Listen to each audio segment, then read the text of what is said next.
Mi nombre es Javier Obanda y el día de hoy vamos a hablar sobre las ramas de la carótida externa.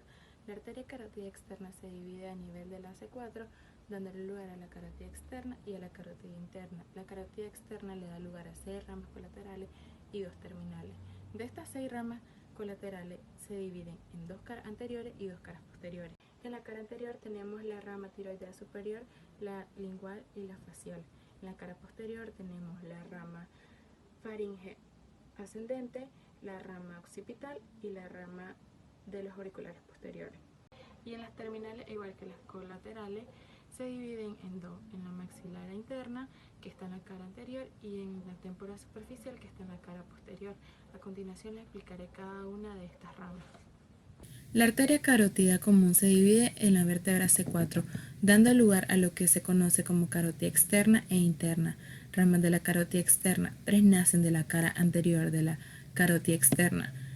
La tiroidea superficial nace después de la división de la carótida primitiva, se conoce por debajo hasta la mayor hueso hioide, dirigiéndose hacia la glándula tiroidea, donde genera 3 ramas terminales, una posterior, una externa y una interna.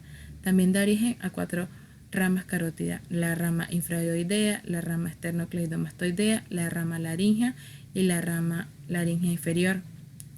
La arteria lingual nace hasta mayor del hioide, por encima de la arteria tiroidea superficial, dirigiéndose hacia la lengua.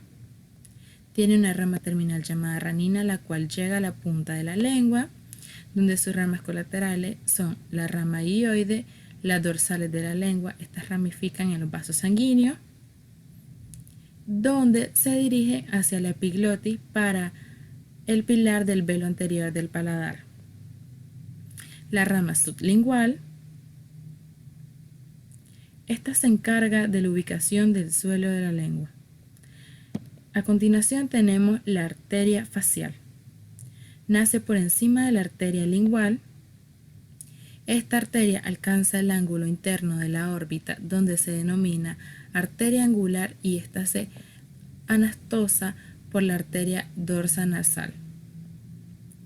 De esta nacen 3 caras posteriores de la carótida externa: la rama masseterina inferior, la rama coronoides o labial y la rama angular.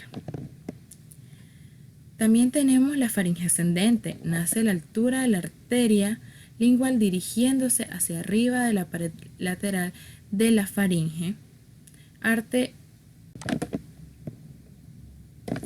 Esta arteria posee 3 ramas inferiores, una media y una superior. Además posee unos ramos que se dirigen hacia el interior del cráneo por la fosita yugular. También tenemos la arteria occipital. Nace a la altura de la arteria facial, asciende por el músculo digástrico hacia la epiglotis,